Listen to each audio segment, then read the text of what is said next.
안녕하세요. 개인 투자가분들이 가장 알고 싶어하는 얘기, 가장 궁금한 얘기를 우리나라 대한민국을 대표하는 정치 전문가분들 모시고 가장 쉽고 재밌게 풀어보는 증시 이지백. 오늘은 그 5번째 시간입니다. 진행을 맡은 이재현입니다.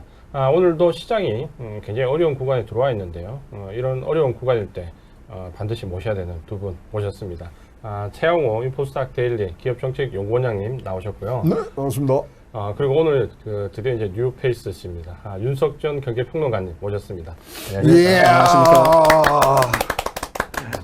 사실 오늘 우리 윤석전 평론가님 나오셔가지고 이 지금 환경이나 이런 경제 방송이 과연 맞는가라는 의문을 좀 가질 수 있는 상황인데, 사실 저도 오늘 깜짝 놀랐습니다. 오늘 우리 원장님이 여기 혹시 보시면 주목을 좀 하셔야 될 것 같은데, 단호한 지금 원장님을 믿고 따라오라는 이 단호한 메시지를 옆에 지금 함께 하시고 오셨습니다. 요새 이제 증시가 안 좋잖아요. 네. 그러니까 뭐 우리 시청자 여러분들이 많은 분들이 이제 최영호가 완장차고 정리를 좀 해야 되겠다. 그래서 이제 고민한 거죠. 뭐 그럼 완장에다 뭐를 할까, 무엇이든지 도와드릴까, 뭐 이런 건 약하잖아요. 그렇죠. 나만 믿고 따라와. 이것만 보시면 되는 거죠. 2%만 보시면 그대로 뭐 성투하시고, 그다음에 이제 뭐 좀 남는 돈 있으면 또 우리 불우이웃과 우크라이나에 보내주실 돈까지 벌 수 있게 그렇게 만들어 드리겠습니다. 감사합니다. 우리 윤석전 평론가님은 사실 제가 이제 방송을 많이 배워서 낯설지가 않는데, 저도 처음 배워가지고 사실 이 자리까지 나와주셔서 고맙는데, 우리 시청자분들께 인사 한마디만 해주셨으면 좋겠습니다. 네, 안녕하세요. 윤석천이고요. 저는 뭐 개인적으로 그 각종 경제 현상을 갖다가 좀 어떻게 하면 좀 알기 쉽게 설명할까, 이걸 갖다 고민하는 사람인데요. 사실 저는 뭐 증시 전문가라든지 아니면 뭐 주식 전문가 뭐 이런 타이틀을 달기에는 약간 좀 부담스럽습니다. 그래서 저만 믿고 따라오면 안 되고요.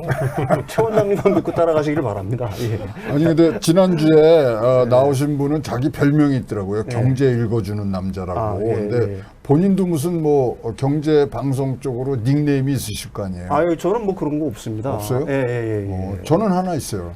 예. 경제 방송계의 기축통화, 경방기통이라고. 그래요? 네, 앞으로 그렇게 좀 불러주시면 좋겠습니다.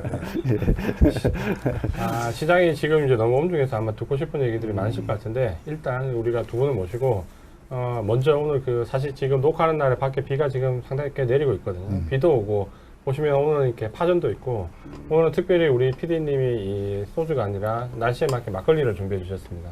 우리 원장님하고 우리 평론가님께 제가 먼저 한 잔 올리고 한 잔 시원하게 먹고 시원하게 토크를 시작하도록 하겠습니다. 아유, 감사합니다. 예.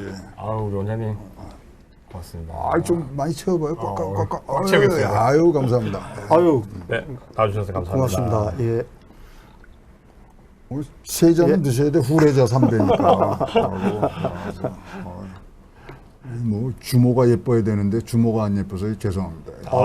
이게 좀처럼 적응이 안 되네요. 편하게 말씀해 주시면 됩니다. 완샷 하시면 됩니다. 완샷. 지금 내일 이제 FOMC 금리 인상 결정이 있잖아요. 네네네. 지금 이제 뭐 75bp, 그렇죠. 양적 긴축까지 100bp 나왔어요. 100bp도 보니까 확률이 조금 있더라고요. 75bp가 93% 나왔거든요. 네. 나머지 7%가 100bp예요. 그러니까 100도 나올 수 있어요. 근데 이거 음모론 아세요? 네. 요번에 75bp가 폐장 전 45분 전에 월스트리트저널에서 이걸 얘기를 했다고요. 그걸 기사가 있는데, 이 사람이 누구냐면은 월스트리트저널의 연준 출입 베테랑 기자예요. 얘 쓴 거야. 딱 폐장 45분 전에. 그러면서 막 꼬나 박은 거거든요. 네. 자, 음모론은 어떻게 나왔냐면 연준에서 일부러 흘렸다. 시장의 반응을 보기 위해서.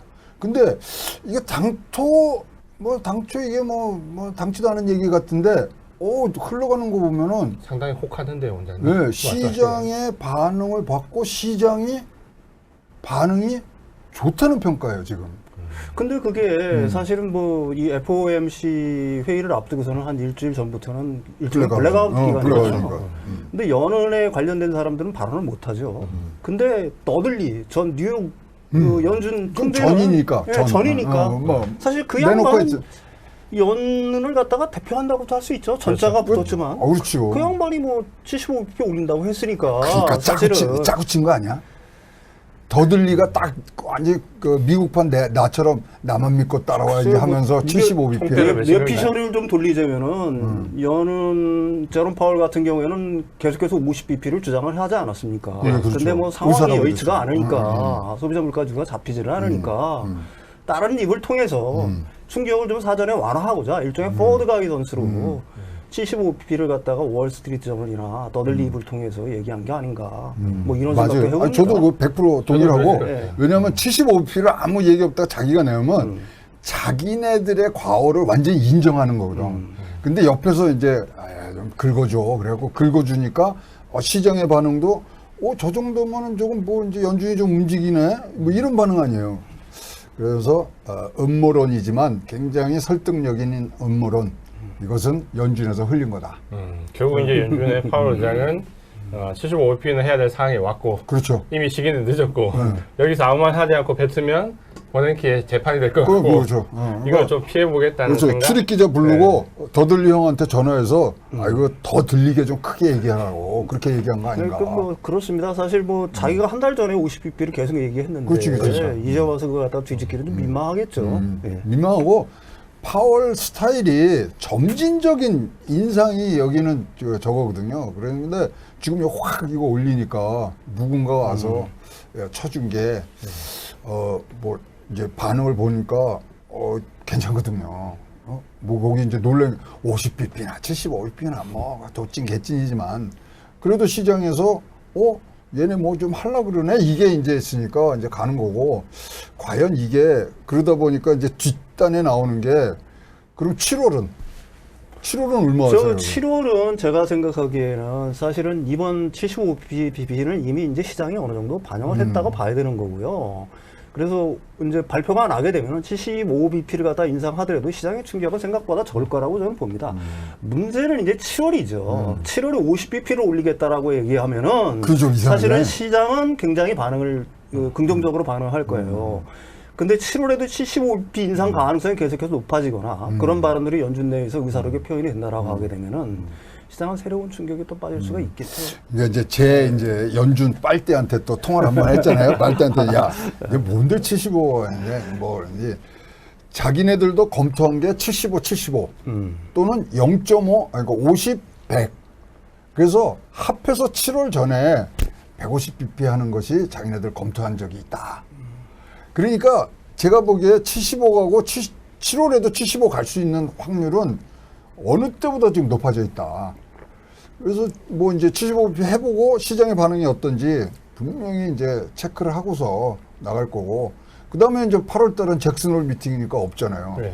그리고 이제 이번에 75bp 나오고서 가장 큰 확실성이 된 게 9월 달에 쉬어간다고 뭐 여러 사람이 얘기했는데 그거는 이제 거짓말. 9월은 무조건 간다. 그럼 10월 달에 쉰단 말이에요 또. 그럼 이제 11월에 해야 되느냐 말아야 되느냐인데 11월에 할 수 있을까요? 선거 앞두고. 그 대통령직 내놓으라는 거하고 똑같거든. 근데 지금 이렇게 6월, 7월 달에 뭐 빅스텝, 그 자이언트 스텝을 밟는 이유는 사실은 중간선거가 11월이니까 그게 코앞에 왔잖아요. 그 전까지는 어쨌든 성과를 내야 되는 거 아니겠습니까? 그러니까 미국 행정부, 바이든 행정부 입장에서도 연준에 뭐 알게 모르게 압력들이 가할 거고. 연준은 나름대로 어떻게 보면 액션 플랜을 짜서 강하게 밀고 나갈 수밖에 없겠죠. 그렇게 보는 게 합리적인 추론 아닐까요?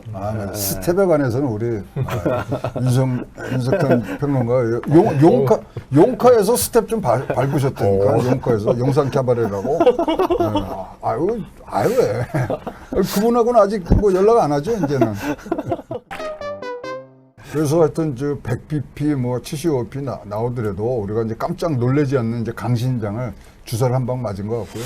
근데 저는 그렇게 생각해요. 가령 뭐 진짜 1%포인트를 갖다 올린다 그러면은 그거는 시장에 굉장한 충격이 올 거예요. 이건 포워드 가이던스도 없었고 사실은 이제 붕대 감고 약 바르고 있는 상황 그 정도까지만 하겠다고 했는데 어느 날 갑자기 그렇게 알고서 병원을 찾아갔는데 여기는 외과 맷을 들이대는 거지 사실은. 그러면은 그거는 엄청난 충격이겠죠. 이제 워낙 이제 QT를 이제 시작하잖아요. 6월 달에 하는데 실제적으로 돈의 트랜잭션이 시작한 날이 6월 15일이에요. 그러니까 이거랑 딱 맞아 떨어지는 거지. 근데 그게 25bp에서 50bp 역할을 지금 하거든요. 네. 갖고 들어오는 게.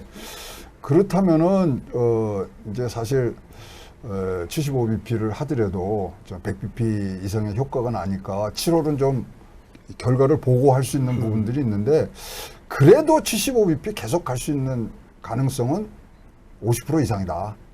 지금 어떻게 오늘 보세요? 보니까 그 가이드 보니까 50% 넘었더라고요. 그러니까 넘었는데 시장 그거는 그런데 QT를 지금 빼고 생각하면 QT가 지금 뭐 25bp 두 번 올린 거하고 비슷한 효과를 낸다 그러니까 한번 이제 봐야 되는데 그만큼 변동성은 더 커진 거라고 이제 보여야 되지 않겠는가 싶어요. 사실 이제 이 부분이 좀 아쉬운 게 그 원장님도 말씀하셨지만 사실 경제 관련된 애널리스트 분들이나 학자분들이 다 처음에 이 금리 인상 시작할 때 50bp 이상 50bp까지 차라리 처음부터 좀 강하게 나갔어야 된다라는 얘기를 많이 해주셨는데 지금 이제 지난달이 아니고 불과 한 2주 전까지도 그래도 50bp를 곧저 얘기했고 이게 이제 원장님 말씀하신 것처럼 여기서 이제 QT를 하면 한 450불 시작해서 한 900억 불 정도 넘어가면 이게 한 25bp 효과가 그렇죠. 있으니 자이언트 스택과 거의 일치한다라 쪽으로 몰아갔다가 말씀하신 것처럼 지금 일주일 만에 분위기가 너무 크게 바뀌었고 그러면서 증시가 너무 큰 폭으로 내려앉아 버렸거든요.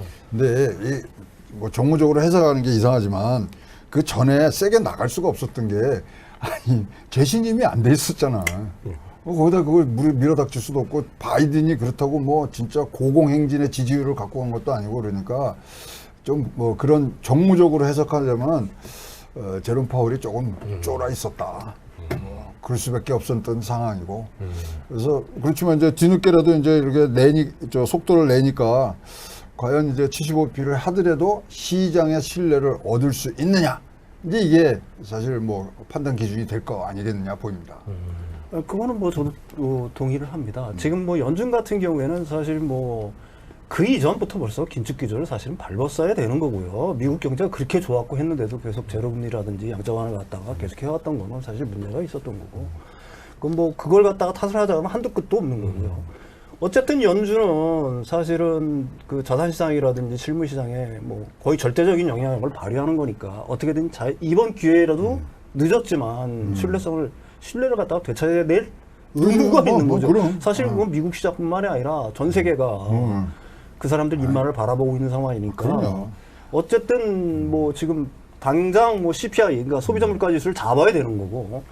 그나마 이제 그 7월에 75bp 인상 가능성을 갖다가 조금 낮추는 어떤 약간의 징후들이 있어요, 사실은. 뭐 미국 주택 시장이라든지 뭐 이런 쪽에 그렇지. 약간 좀 그게 양분이 돼 있더라고. 이게 내려오는 징조랑 올라가는 징조가 지금 그렇죠. 그다음에 뭐 이거 그 생산자 물가 지수 같은 경우도 여전히 뭐 10% 이상을 갖다가 고공행진을 하고 있지만 3월이 11.5%에 비하면 조금씩 어쨌든 낮춰지고 있는 거니까. 그래도. 아니 근데 10.8이야 아직도. 그러니까요. 너무 수입 물가가요 12%야. 이건 그러면 진짜 9% 10%대 가는 거죠. 그러니까 지금 그나마 그래도 그게 어차피 피크아웃을 지나서 약간 주춤거리고 6월달 이제 소비자 물가 지수라든지 PPI가 발표가 되면은 그때 보고서 이제 연준은 그 어쨌든 뭐 다시 한번 진짜 깜짝 놀랄 뭐 자이언트 스텝으로 갈 거냐 아니면 그냥 그렇죠. 빅 스텝 정도에서 멈출 거냐를 갖다가 결정할 거라고 보는 이게 그러니까 이제 이게 트라우마가 있는 미국 증시인데 왜냐면 1979년도 10월 6일 날 폴 보커가 갑자기 임시 기자회견을 한단 말이죠. 그 당시에 인플레이션이 10%였거든요. 10%였는데 금리는 11%고 그걸 15.5로 확 올리잖아요. 한 번에. 그리고 20%까지 갔는데 이거에 지금 트라우마가 있는 거예요. 미국은. 그러면 9% 10%대 가면 그때랑 똑같이 가야 되는 거 아니냐. 근데 그때랑 상황은 완전히 다르지. 완전히 다르죠. 이게 그 제롬 파월이 폴 볼커도 아니고 사실은 그러니까 지금은 금리 충격이 그때랑 비교하면 상상할 수 없도록 큰 거예요. 사실은 미국의 금융화라든지 전 세계 금융화가 그때랑은 비교할 수 없을 정도로 좋게 말하면 발전을 해왔으니까 금융화가 진행이 되어 왔으니까 지금 만약에 금리를 갖다가 그 폴 볼커처럼 제롬 파월이 올린다? 이거는 거의 뭐 재앙 수준이고 세계로서는 특히 미국으로서 상상할 수 없는 얘기가 사람들 다 되겠죠. 놀라더라고요. 네. 그때 뭐 미국 금리가 25% 30%까지 갔다 왔는데. 그러면 이제 7월 달도 75 지금 뭐 아니 저는 그렇게까지는 안 봐요. 안 봐요? 만약에 그럼 이제 여기서 예. 이제 우리는 항상 내기를 하거든요. 그래서 예, 전 예. 스태프를 다 무제한 소고기 쏘는 걸로 해서 예. 나는 7월 달에 75bp 나는 50bp 정도 선에서 있을 거라고 봅니다. 예. 9월에는 그러면. 9월에는 9월까지는 봐야지. 3개월은 보고 얘기를 해야지. 지금 우리 9월 달에 한 잔 먹고 9월 정신 달에는- 차려갖고 지금 저걸 하시는데 9월 달에 최고 올려야 50bp 하니까요. 그거는 동일. 예. 그 다음에 11월 때는 25, 25 이렇게. 지금 딱 말씀하신 그게 제가 물어보고 싶었던 딱 그 얘기였거든요. 그러니까 아마 지금 시청자분들도 가장 궁금해 하시는 게 결국은 이제 우리 주식 투자 하시는 분들이나 이 개인 투자 하시는 분들이 결국 이제 시장이 어느 선에서 멈출 거냐라는 부분을 관심 가지면 결국은 우리 평론가님 말씀하신 것처럼 이게 어느 정도 피크라는 징후는 좀 나와야 어느 정도 정신을 차릴 건데 그렇죠. 그 부분에 대한 게 지금 이번 CPI 발표가 나면서 오히려 이제 피크로는 살짝 퇴색되면서 어떻게 보면 주식시장이 확 밀려버렸거든요. 그 지금 뭐 일부 신문들 보면은 사실은 뭐 우리나라 코스피가 2,500선이 깨지면서 PBR 1이 붕괴되지 않았습니까? 네. 뭐 PER도 제가 그런 9배 정도 조금 넘는 수준으로 갔는데 코스피가 나왔거든요. 이건 어떻게 보게 되면 굉장히 충격적인 사건인데 우리들이 한 가지 생각을 해야 될 거는 앞으로도 이런 어떤 충격적인 이 것들이 상당 기간 계속될 거라는 것 같다가 개인 투자가분들은 분명히 인지를 하고 있어야 된다는 얘기죠. 지금 뭐 이게 굉장히 많이 내려왔으니까 사실 누구도 증시의 저점을 알 수 없고 바닥을 알 수는 없는 거잖아요. 단지 뭐 주식시장도 어떻게 보게 되면은 경제 현상을 반영을 하는 거니까 어쨌든 연준의 긴축이 최소한 지금 말씀하시는 것처럼 9월 달까지는 강하게 추진될 가능성이 굉장히 높은 거고 우리나라 역시 그때까지는 긴축 기조를 갖다가 계속해서 가져갈 수밖에 없는 거니까 그에 따라서 금융시장 특히 주식시장은 상당한 불확실성을 여전히 안고 있다 이렇게 보는 게 맞을 것 같아요. 아니 바닥이 어딘지 누구도 모른다니. 나는 알고 있는데. 아, 죄송합니다. 아, 예. 죄송합니다. 아, 그걸 나만 믿고 따라와. 이 정도 찰라 원장님을 그러면 믿고 그 정도는 따라가겠습니다. 알아야지. 죄송합니다. 털리면 개미고 네. 버티면 세력입니다. 털개 보세. 그러니까 버텨서 하여튼 세력으로 가셔야 되는 부분인데 우리가 2,400 얘기를 하잖아요. 2,400을 지금 뭐 뚫느냐 말느냐인데 야, 우리가 2,400 뚫어본 적이 있잖아요. 그때하고 비교해서는 이게 상황이 좋은지 안 좋은지 아직 저는 판단은 아직 못 하겠어요. 근데 2,400 깨졌을 때 지금 안 하고 있는 일을 하나 한 적이 있어요. 딱 2,400 깨지자마자 6개월간 공매도 금지. 그러고 올라갔거든요. 공매도에 대해서는 어떻게 생각하세요? 공매도, 아니, 그때는 진짜로 뭐 우리가 빠질 때 잡아줬단 말이에요. 공매도라는 거를 공매도를 금지하는 거는 사실 그 투심을 완전히 사라진 투심을 되살리는 정책이라고밖에는 저는 뭐 평가를 못 하겠어요. 사실은 그게 뭐 증시 부양에 어떤 직접적인 효과가 있다라기보다는 내려가는 건 잡았으니까. 네, 어쨌든 증시에서 빠진 아니면 증시에 대한 관심을 되돌리는 아니면 개인 투자가들의 어떤 그 참여 뭐 이런 걸 갖다 복돋우는 하나의 기제는 될 수가 있겠죠. 아니 근데 저는 그렇게 그때 이제 생각합니다. 뭐냐면은 이제 2021년 7월 6일인가요? 3,300 찍잖아요. 그리고 2,400으로 지금 내려오는데 공매도 금지 정책을 나오면서 찐 바닥이 보인 거야. 예? 그리고 이제 예측이 되잖아요. 공매도를 빼면 어떡하고 6개월 하면서 또 이러면 또 어디서 또 맞을 소리를 하지만 공매도 재개, 금지 재개 하면서 바닥을 확인시켜주는 건 어떻게 생각하시는지 모르겠어요. 저는 해봤으면 좋은.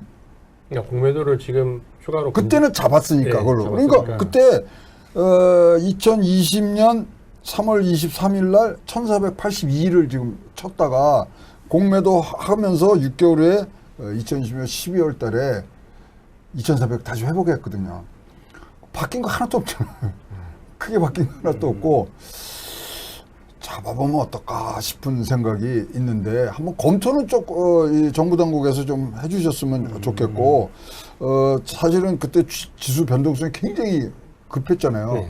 그때 공매도가 우리가 그 생각을 해보면 굉장히 급증을 하면서 수급에 굉장히 영향을 줬던 상황이라서 다시 한번 증시 화랑을 위해서 한번 생각해 볼 수 있는 뭐 옵션 중에 하나라고 생각을 합니다. 제도적인 옵션이 좀 필요하다라는 그렇죠. 말씀이시는 거죠. 지금 뭐 그거 외에 또 한 가지 더 있는데 그거 한번 방송에 했다가 지금 굉장히 찬반이 지금 엇갈리는 게 하나 여기서 있어요. 하셔도 될 것 같은데. 화폐 개혁. 그래서 이 화폐 개혁은 이제 다음 주에 네. 이거는 지금 할 얘기가 많거든요. 근데 화폐 개혁으로 물가 잡은 예들이 몇 개 있기 때문에 그거를 이제 다음 시간에는 한번 갖고 와서 여러분들하고 얘기하는데 화폐 개혁 뭐 우리가 생각하는 전통적인 화폐 개혁 말고도 지금 뭐 디지털 화폐를 포함한 새로운 화폐 개혁을 한번 하면 물가 잡는 데 도움이 될 수 있는 부분들이 있어서 자, 뭐 광고 방송 하나 하고 합니다. 화폐 개혁 다음 시간에 합니다. 그 사실 이제 원장님이 이 공매도 관련된 부분, 제도적인 부분을 말씀해 주셨는데, 어떻게 보면 지금 이제 그런 수급적인 부분이 사실 그 우리나라 시장에서 지금 환율을 보면서 굉장히 걱정하시는 분들이 굉장히 많이 있거든요. 작년 1월달 이후로 보니까 작년 1월 삼성전자가 10만 원을 찍기 딱 직전에 그 고점부터 지금까지 외국인이 우리나라 증시에서 매도한 금액이 한 85조 정도, 굉장히 많이. 맞아요. 계속 그 기관과 외국인이 뭐 네. 개인이 산 금액을 거꾸로 보면 되는데 개인이 한 그죠. 80조 이상 샀더라고요. 그쵸. 지금 아직도. 그러면 사실 이런 수급적인 부분이 좀 풀려야 된다라는 부분에서 우리가 이제 한 가지 궁금한 부분이, 원래 이제 우리나라가 중국 증시에 많이 그 신흥국 증시에서 자금 이동에 같이 분류돼서 따라가는 경향이 많았었잖아요. 네. 거기서 나오는 중국 증시가 조금 그쵸. 더 영향을 받고 네. 자금 배분에. 사실 지금 약간 시청자분들이 좀 오해할 게 미국 증시가 굉장히 안 좋을 때 지금 중국 증시가 굉장히 가파르게 올라가고 있거든요. 그렇습니다. 이게 완전히 그 X자 표현으로 서로 네. 이제 교차되고 있는데, 이게 우리나라 증시에도 영향을 좀 줄 수 있는 상황이 되는지에 대한 부분을 근데 궁금해하시거든요. 중국하고도 디커플링 되는 부분들이 있고, 자 중국이 올라간 이유는 단 하나죠. 인플레이션을 수출하는 나라잖아요. 거기는. 그렇기 때문에 인플레이션 영향을 제일 적게 받고 있고, 거기다 플러스 지금 경기 부양책 내놓으니까 사실 오늘 현재로 봐서 다 전 세계 글로벌 증시가 포렇게 멍들었는데 혼자 1%, 1.5% 지금 상회하고 홍콩이 올라간단 말이에요.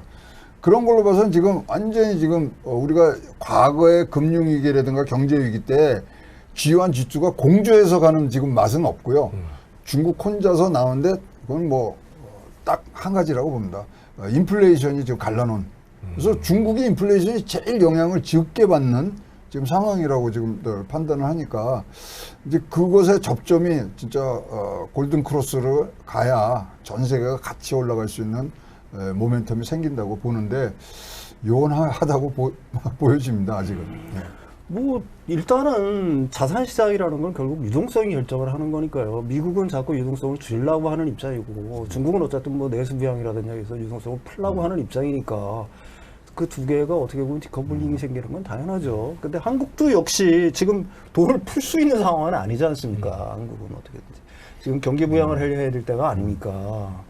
우리나라도 어차피 돈줄을 갖다가 줄여야 되는 유동성을 줄여야 되는 상황이니까, 결국은 뭐 그래서 이제 한국 시장 자체도 역시 중국 시장보다는 미국 시장에 가깝게 반응하는 거 아닐까요? 지금 우리나라도 지금 가장 중요한 게 물가 잡는 거 아니에요. 네. 그렇다고 돈을 풀 수도 없고, 야 이게 세월이 뭐 저걸 해줄 수 있는 부분도 아니고, 거기다가 이제 무역 지금 수지가 지금 올해 들어서 4번 적자가 났잖아요. 경상수지는 또 이제 뭐 또 4월달에 마이너스 나고, 우리나라의 환율하고 무역 수지하고는 상관 개수가 90%입니다. 0.9예요. 그래서 계속 이렇게 한국 원화가 지금 약세로 간다 그러면 외국인들은 안 들어오죠. 거기다가 지금 6월달 미국 재무부의 이제 환율 뭐 감시 보고서 보면은 우리 또 걸렸어요. 2가지나 걸렸어. 지금 중국은 1가지 걸렸는데, 그렇다면 이제 뭐 굉장히 이 적극적으로 환율 방어할 수 있는 부분도 조금 좀 약해지는 것 같고, 그래서 또 달러는 금리는 올라가고 그러면 계속적으로 이 환율 문제에 대해서는 지금 뭐 수세적인 상황으로 간다 그러면 우리나라 증시의 아주 뭐 결정적인 요소인 외국인 투자 수급은 지금보다 나아질 가능성이 굉장히 희박하다. 뭐 그렇게 판단이 지금 되는 거죠. 어쨌든 지금 환율을 갖다가 좀 안정화시키기 위해서 우리나라가 금리를 올려야 되는 입장은 분명하지 않습니까? 예, 환율을 갖다가 뭐 미국하고 완전히 금리 역전 상황이 발생한다거나, 금리 역전이 발생한다고 하더라도 사실은 환율이 장기적으로 좀 안정될 추세가 있다 그러면은 외국인 자금의 이탈이 가시화되지는 않겠죠. 근데 금리 역전 상황에서 환율까지 불안한 상황이다 그러면은 사실은 외국인 자금의 이탈은 지금보다 더 강화될 수가 있는 거니까, 따라서 그걸 갖다 막기 위해서라도 사실은 한국 입장에서는, 하늘 입장에서는 금리를 갖다가 미국이 가른 뭐 자이언트 스텝을 밟거나 빅스텝을 연속해서 밟게 되면은 사실은 우리도 그걸 갖다 따라갈 수밖에 없는 그렇죠. 입장이거든요. 역전되게 만들면 안 네. 되죠, 지금. 그래도 그러니까 이게 환율이 장기적으로 말씀하신 것처럼 그 안정이 되면 다행인데 이게 계속해서 이렇게 고공행진하고 불안한 상황이다라고 생각하게 되면은 그럴수록 사실은 우리는 금리 정책에 사실은 더 주의를 기울여야 될 입장이니까. 아니 무역 수지 적자 나면은 외환 보유고가 적어드니까 뭐 그는 뭐 바로 지금 뭐 영향을 나타낼 수밖에 없는 걱정입니다만은 하여튼 뭐 그렇다고 그래서 뭐 최악은 아니고 이 또한 지나가리로 이제 하는데 거기는 답이 있잖아요. 아, 원장님한테 거다. 그래서 하여튼 뭐 좋은 정보하고 여러분들 같이 이제 뭐 우리가 커뮤니케이션 하면서는 아, 이 또 안 지나가려 이런 거 뭐 한두 번 겪으셨어요? 79년도에 대학교 다니셨을 거 아니야. 저요? 아닌가? 아, 저 입학전이요? 재수에서 80년도에 들어왔어요. 아, 예, 예, 예. 80년대도 한 번이 있어요. 근데 우리는 대학 시절에 그걸 다 지난 건데, 뭐, 그 또한 지나가리고, 이렇게 또 와서, 이렇게 또 훌륭하신 또 이 경제 전문가가 되시는데, 이게 다 낙관론자가 돼야 된다. 말씀드렸잖아요. 예. 비관론자는 명성을 얻지만, 낙관론자는 수익을 얻는 거예요. 낙관적으로 보셔야 됩니다. 낙관론자가 되기 위해서는 현상을 갖다가 정확히 파악할 수 있어야 된다고 저는 봅니다. 그러니까 2%를 봐야 된다니까. 아무런 어떤 판단의 근거 없이 무작정 낙관론자는 제가 생각하기에는 그 진짜 뭐 팔망의 지름길인 거고요. 사실 지금 상황에서 이 많은 사람들이 우리나라 개인 투자자 여러분들이 굉장히 많은 고민들을 하실 거예요, 사실은. 근데 제가 이제 제일 주의 깊게 보는 지표 하나가 딱 하나 있습니다. 그 신용자 잔고. 사실 그게 아직도 너무 높아요. 이게 우리가 20년 3월인가 안에가 거의 한 10조가 안 되는 줄 알고 있는데 지금 얼핏 보면 한 21조를 넘어가고 있는 22조, 상황이니까 21조. 이게 어느 정도 해소가 되지 않으면은 사실은 왜 이게 해소가 될 수밖에 없냐면은 사실은 금리가 계속 오르지 않습니까? 이게 그 지금까지 그런 빚을 낸 신용자를 빚을 낸 사람들의 이자 부담도 굉장히 가중이 되는데 거기에 주가까지 지지부진한 상황이라고 한다면은 이거는 굉장히 큰 문제가 될 수밖에 없는 거거든요. 따라서 우리나라가 아까 이제 진바닥 정도를 말씀을 하셨는데 그게 바닥이 어느 정도 확인이 되려고 하게 되면은 결국은 신용융자 수준이 그 수준이 우리가 생각하는 어떤 노멀한 수준까지 내려오지 않으면은 그걸 갖다가 섣불리 누구도 사실은 이게 바닥이다라고 얘기할 수 없는 형국이다.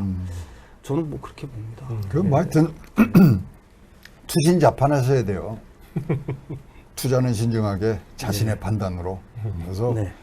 지금 답들이 나오고 있는데 옆집 순이 엄마 많이 번 거에 지금 확 해서 가시면 절대로 안 되는 상황이니까 일단 투신자판하시기를 바라고요. 투신자판할 때 우리의 가치관과 기준은 우리 뭐 이거 한 잔 먹으면서 여러분들에게 전달토록 하겠습니다. 이렇게 안 먹어 오늘? 이제 먹었습니다. 예, 아, 예.